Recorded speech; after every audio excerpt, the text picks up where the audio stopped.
かっかせんと頭冷やしや。中卒なんは自分が決めたことやもんな。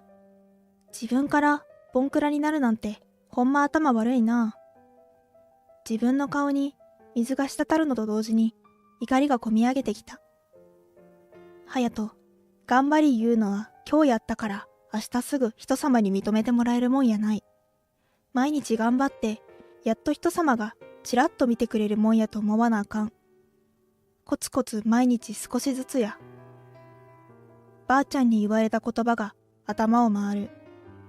言われたことをきちんと守って頑張ってきたつもりだよ、ばあちゃん。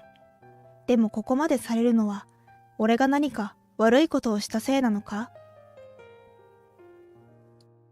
一番幼い頃の記憶は、すでにばあちゃんの家の縁側でスイカを食べているところ。そこには父も母もいなくて、ばあちゃんが俺をうちわで仰いでくれているところだ。父母は俺の記憶がきちんと定着しないうちに事故で亡くなった。母方の親戚の法事にまだ小さい俺はおとなしくしていられないだろうとばあちゃんに預けられた俺は一人生き残った。そこからばあちゃんと二人で暮らしている。ばあちゃんはなぎなたの師範をしていて、自宅でお稽古の生徒さんたちを見ている。だからいつも誰かしらが家にいた。一緒になぎなたの練習をしたり、その子の親の帰りが遅いんだと聞けば、ご飯食べていきね。一人も三人も作る手間は同じ。と無理やりにでも食卓につかせ、食べきれないほどのおかずを机に並べるような豪気なばあちゃんだ。教室では他の子同様に師範と呼び、生徒らが帰るとばあちゃんにいろんな話をする。ばあちゃんは厳しく俺をしつけてくれた。どこに出しても親なし子だからと言われることがなかったのはばあちゃんのおかげだ。俺は厳しくてもみんなに慕われている強いばあちゃんが好きで、なぎなたも好きだった。ばあちゃんの時代は自分がいくら勉強したくても自分の環境によって進学ができないことも多かったようだ。私が子供の頃に奨学金やらの制度があったらね。もし勉強してたら違う未来があったんかね。そんな風に言いながら学校の宿題を見てくれるばあちゃん。今でも図書館や新聞で情報収集し、人生はいつでも勉強と言っているばあちゃんをいつも見てきた。自分が選択できなかった未来を孫には経験させてやりたいと思ったのだと思う。ばあちゃんには、高校は出なさい。これからの男は文武両道、ええねと言われて育った。机で学ぶより運動が好きだったけど、しぶしぶ勉強していた。新しい知識を自分が身につけていく感覚は嫌いではなかった。そんな俺が高校の進学をしなかったのは、受験のシーズンの少し前にばあちゃんが病気になり、長期入院したからだった。幸い命に別状はなかったし、ばあちゃんはお金のこともうちのことも気にせんでいい。あんたは自分の勉強だけ考えとったらええんや。と何度も言ったけど、ばあちゃんはいつまでもここにはいないんだ。とその時思ってしまった。いつもなぎなたでも家でも強く見えていたばあちゃんは、病院のベッドの上ではただの老人で、小さくしぼんでしわしわに見えた。俺は早く一人前になりたい。ばあちゃんの言うこともわかる。けど早く社会に出て仕事の勉強をしたい。ばあちゃんは毎日が勉強って言うてる。ばあちゃんを楽にしたいというのもあったが、それを言ってしまうと堅くなに進学しろと言われる予感があったので、わざと黙っていた。何日も病院のベッドで言い合いになり、怒ったり諭したりなだめすかしたり、それでも俺が折れないのがわかると、ばあちゃんは諦めて俺の意志を尊重することに決めたようだった。中卒やとそれだけで不利になったり、馬鹿にされることもあるかもしらん。それでも自分が選んだことなんやからな。いいな。就職先も私は協力せん。自分で決めたことなんやったら自分で頑張り。無事になぎなたの師範に復帰し、病み上がりならば勝てるかもしれないと、姑息に勝負を挑んだ俺をコテンパンにやり込めてばあちゃんは言った。長期入院でも孫には負けたくないと、リハビリを鬼のように頑張るばあちゃんは、正直妖怪かと感じたのは言うまでもない。自分で就職先を探すのは大変だった。まずは面接まで持っていくことができず、何度もお願いをしに行った。担任の先生や学年の他の先生も協力してくれたが、やはり自分はまだ子供で大人の力を借りないと今は何もできないのだな、と痛感した。自分の人となりを見て理解してもらえれば、と現実を甘く見ていた自分が恥ずかしくなった。だからばあちゃんもあの言葉を言ったのだ。そんな風に考え始めたとき、一件面接をしてもいいと言ってくれる会社が出てきた。そこは職人さんが工場で働く印刷会社だった。本来の会社の規定は高卒以上だが、どうしても面接だけでもと何度もお願いする姿に心を打たれたらしく、面接をしてくれるとのことだった。直々に鈴木社長が面接の時間を割いてくれ、担任の先生に付き添われての面接だった。学生服姿で面接に臨み、自分のことやばあちゃんのことを話した。進学せず、きちんと自分の力で生きていきたいこと。勉強から逃げたいわけじゃなくて、仕事に関係することはどんどん学んでいきたいと思っていること。質問を時々挟みながらも、最後まで話を聞いた社長はこう言ってくれた。わかった。君を採用する。でも中卒やからって手加減はなしや。一人前の大人として扱うからな。そう言って握手をしてくれた。そんな鈴木社長のために俺は必死で仕事を覚えた。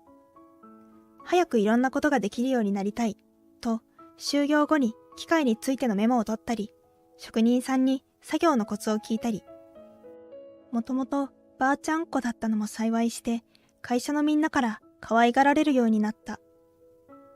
ただ一人を除いては、社長の義理の弟の西条専務だけは、中卒のガキンチョが周りに受け入れられているのが気に入らないようだった。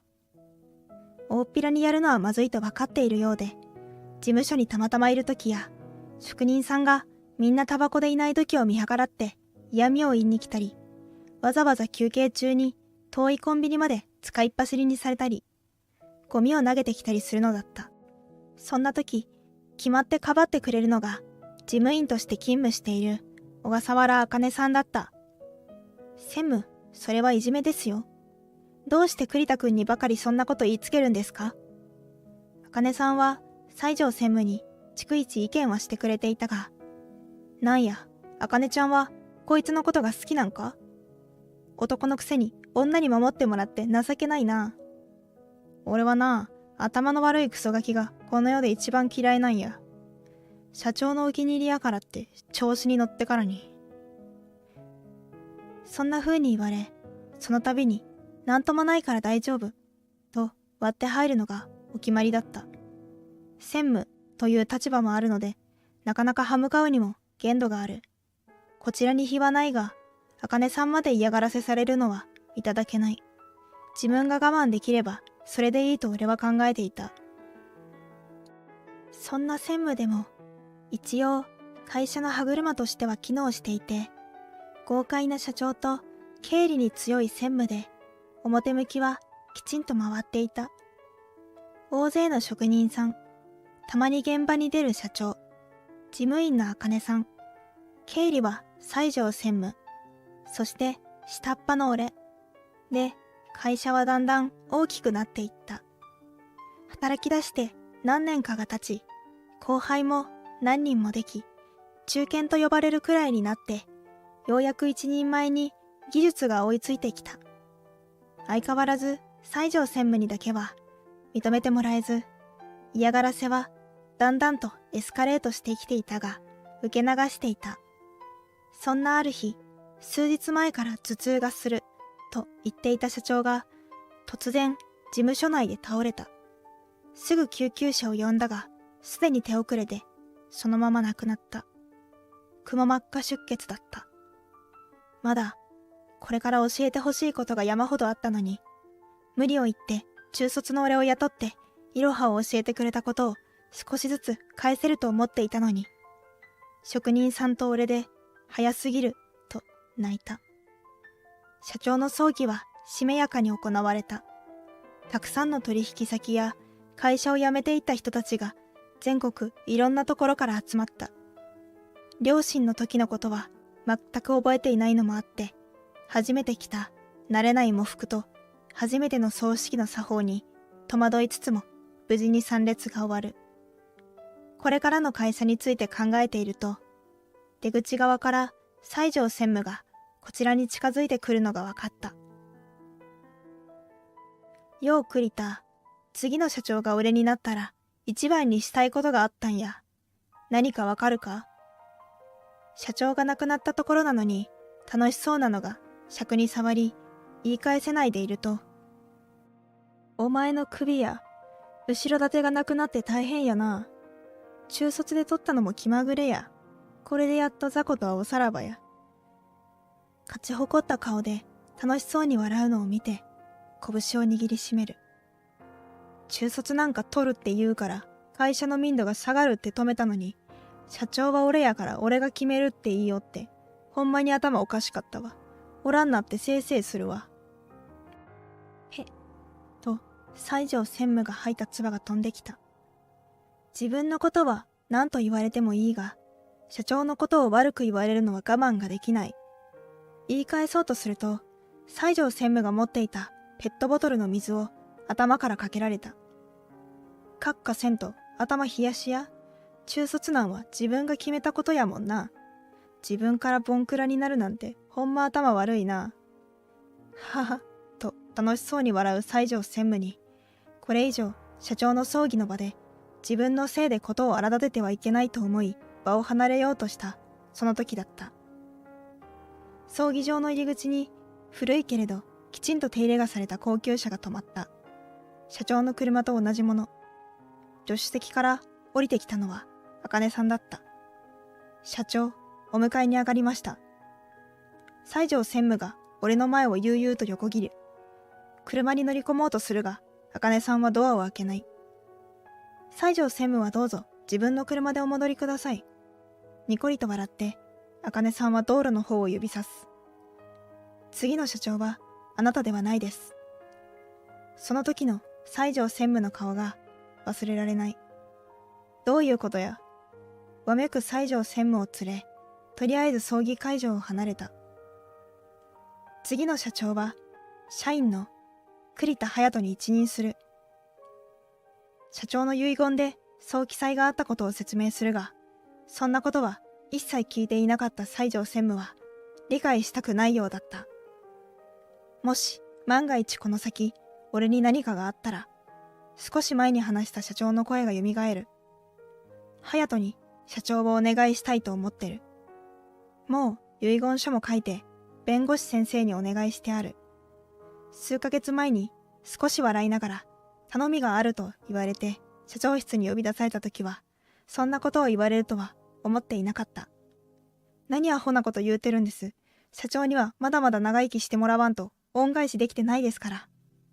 そんな風に返したが、社長の目は真剣で、明日何があるかわからないから先に言っておく。次の社長はお前に頼みたい。ときちんと目を見て言われた。冗談ではないと分かって。でも、それが社長の心からの願いなら、拒否する理由もなかった。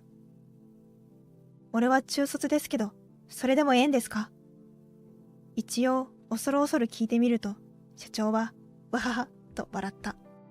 どんなに頭が良くて、引率で、高い地位でのさばってても、新しいことを覚える努力や、職人との連携をおろそかにするやつには、社長も任せられん。という。すぐに誰のことを指しているか分かった。